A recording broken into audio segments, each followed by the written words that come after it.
რა ვჭამოთ საღამოს? ჰაერის ჭამას ხო არ დავიწყებთ, ყველაფერს გვიკრძალავთ. ღამე რისი ჭამა შეიძლება იმისთვის, რომ წონაში არ მოვიმატოთ. ძალიან ხშირად მეკითხებიან ხოლმე ამას. სანამ გიპასუხებდეთ, ჩემი არხის გამოწერა არ დაგავიწყდეთ. და პერსონალური მენიუსთვის პირადში მომწერეთ. ღამე შიმშილი არ შეიძლება, ამაზე შევთანხმდით.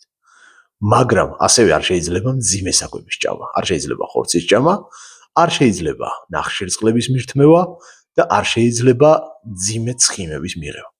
სამაგიეროდ, თავისუფლად შეგიძლიათ ჭამოთ უმიბოსტნეული ნებისმიერი რაოდენობით, ანუ თუ დღის განმავლობაში სწორად ჭამ, საღამოს კვების რაოდენობა შეზღუდული არ არის.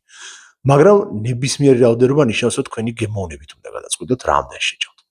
ასევე შეგიძლიათ მიირთვათ მსუბუქი რძის პროდუქტი, დაბალპროცენტიანი ოღონდ არაუცხიმო და მესამე ვარიანტი ეს გახლავთ პროტეინის შეიკი, ანუ ეგრეთ წოდებული კოქტეილი, რომელშიც დაბალანსებულად შედის ყველა საკვები ინგრედიენტი, რომელიც ადამიანის ორგანიზმს სჭირდება. მე ამას ვიყენებ ხოლმე და ძალიან კმაყოფილი ვარ. არჩევანი თქვენზეა და თუ გაინტერესებთ კიდევ რა და როგორ უნდა ჭამოთ, მომწერეთ პირადში, ან გამოიწერეთ ჩემი არხი და დააკომენტარეთ. ან უბრალოდ შეავსეთ კითხვარი, რომელიც ჩემს ბიოშია მითითებული Facebook-ს. მოდი, ვილაპარაკოთ.